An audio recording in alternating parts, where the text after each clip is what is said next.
నమస్తే, welcome to 99 TV. Ajit Doval మన NSA chief, national security agency chief.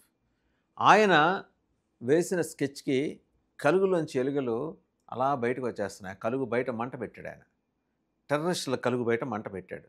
ఆ మంట పెట్టేసరికి బయటకు వస్తున్న ఎలుకలకి ఒక్కొక్క ఎలుకకి ఒక్కో రంగు, ఒక రుచి, ఒక వాసన.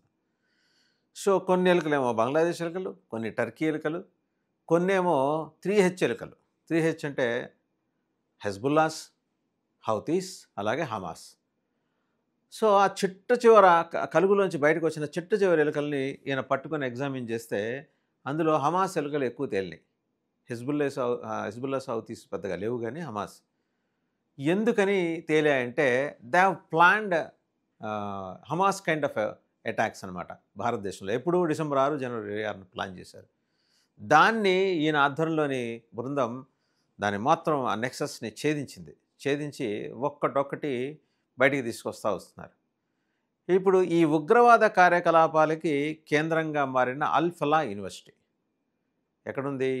హర్యానాలో, ఢిల్లీకి కోతవేట దూరం ఫరీదాబాద్లో. ఇది 2014లోనే దీనికి సంబంధించిన నాక్ అక్రిడిటేషన్ గడువు ముగిసింది. 2014 స్టార్ట్ అయింది, 2016 తోటి ముగిసింది.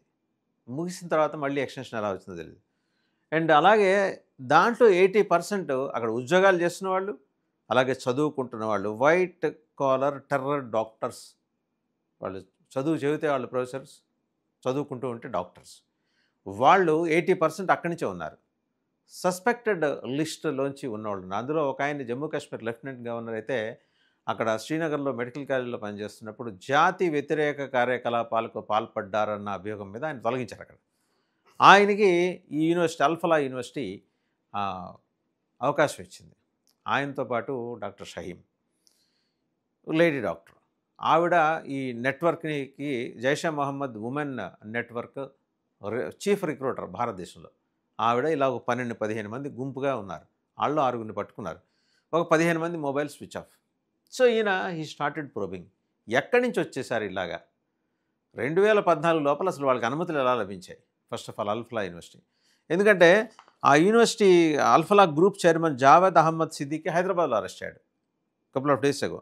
ఆయన వ్యవస్థాపకుడు, ఆయన మీద నేరాలు ఉన్నాయి. మనీ లాండరింగ్ నిరోధక చట్టం, అలాగే 2002లోని సెక్షన్ 19 కింద ఎన్ఫోర్స్మెంట్ డైరెక్టరేట్ సిద్దికిని అరెస్ట్ చేసింది.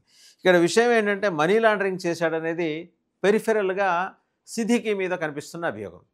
బట్ మనీ లాండరింగ్ అలాంటి అంశాల వరకు ఈడీ పరిమితమైన ఓవరాల్గా ఏంటి? ఓవరాల్గా శాంతి భద్రతలకు సంబంధించి, దేశ ఆంతరంగిక భద్రతకు సంబంధించిన అంశాలు తెర మీదకి రావడంతో ఎన్ఐఏ ఇన్వాల్వ్ అయింది. ఎన్ఐఏ ఉంది, ఐబీ చూస్తుంది, అవసరమైతే సిబిఐ కూడా దిగుతుంది.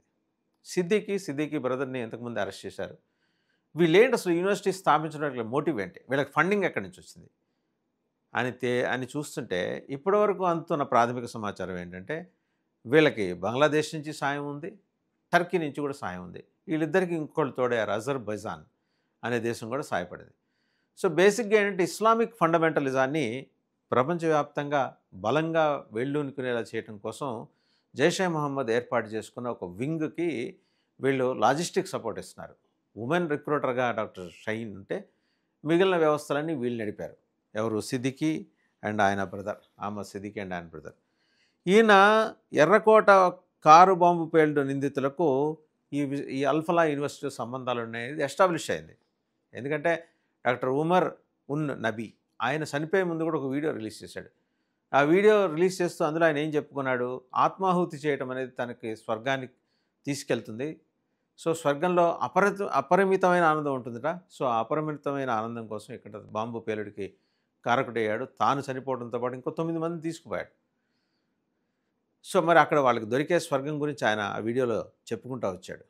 తల్లిదండ్రులు కూడా వాళ్ళు విస్తుపోయారు, ఆశ్చర్యపోయారు. ఇంతగా చదువుకుని ఎంబీబీఎస్ ఎండి, అతను నాలెడ్జ్ ఉన్న పర్సన్. ఇప్పుడు అరెస్ట్ అయిన వాళ్ళు కూడా ఎంఎస్ చేసిన వాళ్ళు కూడా ఉన్నారు, క్వాలిఫైడ్ పీపుల్. వీళ్ళని ఎంచుకోవటం, వైట్ కాలర్ టెర్రర్ని ప్రమోట్ చేయడం కోసం జైషే మహమ్మద్ వీళ్ళని ఎంచుకున్న విషయానికి సంబంధించిన కూలంకుషమైన అధ్యయనం అజిత్ దోవల్ చేసిన తర్వాత తేలింది ఏంటంటే వాళ్ళు ఇక్కడితో ఆగలా.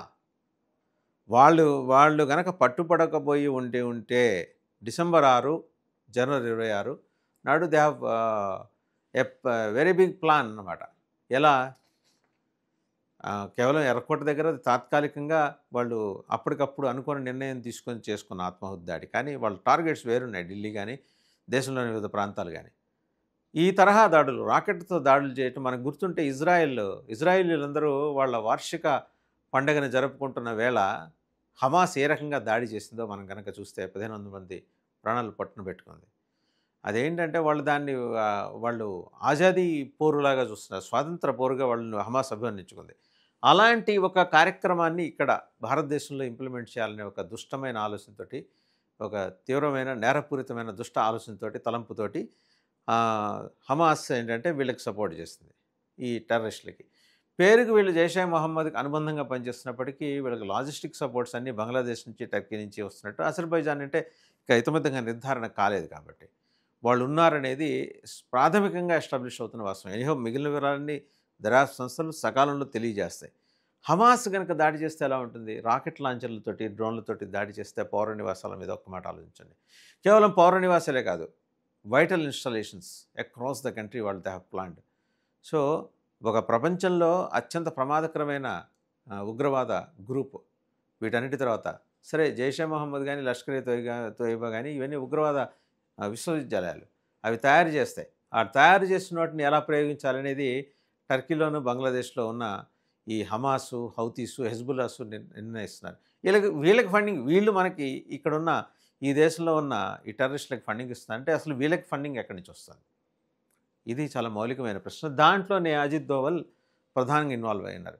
ఈ ఫౌండింగ్కి సంబంధించిన లింక్ని కట్ చేయగలిగితే, అరెస్ట్ చేయగలిగితే, ఇక్కడ ఎప్పుడైతే ఫండింగ్ ఆగిపోయిందో ఇలాంటి ఉగ్రవాద కార్యకలాపాలకు సంబంధించి ఆలోచనలు ఆగిపోతాయి.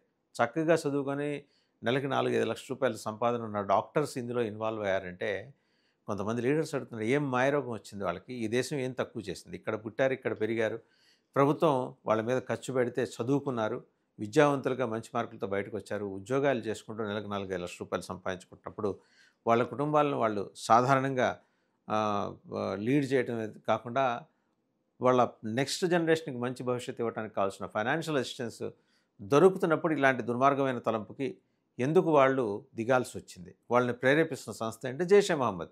జైషే మొహమ్మద్ ఒక్కటే ఉందా? ప్రేరణ వరకే జైషే మొహమ్మద్ కానీ, లష్కర్ ఏ తోయిబా కానీ, అల్ ఖైదా. ఎగ్జిక్యూషన్ పార్ట్ వచ్చేప్పటికి ఈ 3 హెచ్లు ఉన్నాయి, హమాసు, హౌతీసు, హెజ్బులాస్. వీళ్ళు రావాల్సిందే. అందులో మొదట హమాస్ వచ్చిన విషయాన్ని అజిత్ దోవల్ టీమ్స్ గుర్తించాయి. సో ఈయన యాక్షన్ ప్లాన్ చాలా డిఫరెంట్గా ఉంటుంది, నెక్స్ట్ చాలా మెటిక్యులస్గా ఉంటుంది. ఒకటే ఒక ఉదాహరణ, Hidma most wanted Maoist leader, అతను నెత్తిన 10 లక్షల రూపాయల రివార్డు కూడా ఉంది. అతన్ని లొంగిపోవాల్సిందిగా అతని తల్లిని అభ్యర్థించడానికి వెళ్ళిన వ్యక్తి ఎవరు? ఛత్తీస్గఢ్ హోమ్ మినిస్టర్ బైక్ వేసుకుని వెళ్ళాడు అక్కడికి. ఆవిడ కాళ్ళు పట్టుకుని అడిగాడు, అమ్మ లొంగిపోమని చెప్పండి అమ్మ. లొంగలేదు. సో వచ్చే ఏడాది మార్చికి మావోయిస్టులని పూర్తిగా తుడిచిపెట్టాలనే కేంద్ర ప్రభుత్వ సంకల్పంలో భాగంగా మొత్తానికి ఏంటంటే మరి నేరుగా అడిషనల్ డీజీ ఇంటెలిజెన్స్ స్థాయి అధికారి ఆయన కౌంటర్లో పాల్గొన్నాడంటే అర్థం చేసుకోవచ్చు కేంద్ర ప్రభుత్వం కమిట్మెంట్ ఏంటి అనేది. అలాగే వాడు సానుభూతి పరులు across various places in Telugu states వాళ్ళని ఒక 50 మంది దాకా అరెస్ట్ చేసి ఉంటారు, ఇప్పటికి చేసే ఉంటారు. సో ఏకకాలంలో అటు ఉగ్రవాదాన్ని, ఇటు తీవ్రవాదాన్ని కూడా అడ్రస్ చేయగల నేర్పరితనం, దక్షత ఉన్న అజిత్ దోవల్ ఆధ్వర్యంలోని టీమ్స్ వీటిని ఈ మొత్తం కార్యకలాపాల మూలాల్లోకి వెళ్తున్నాయి. కాబట్టి బహుశా next year we can anticipate, ఈ ఇంకా 2 నెలలు అయిపోతుంది ఈ సంవత్సరం. వచ్చే సంవత్సరంలో మావోయిస్టు రహిత ఉగ్రవాద రహిత అనలేం, ఉగ్రవాదుల ప్రాబల్యాన్ని తగ్గించే దిశగా వ్యవస్థలు నడుస్తున్నాయి, మంచి రిజల్ట్స్ కూడా ఇస్తాయి.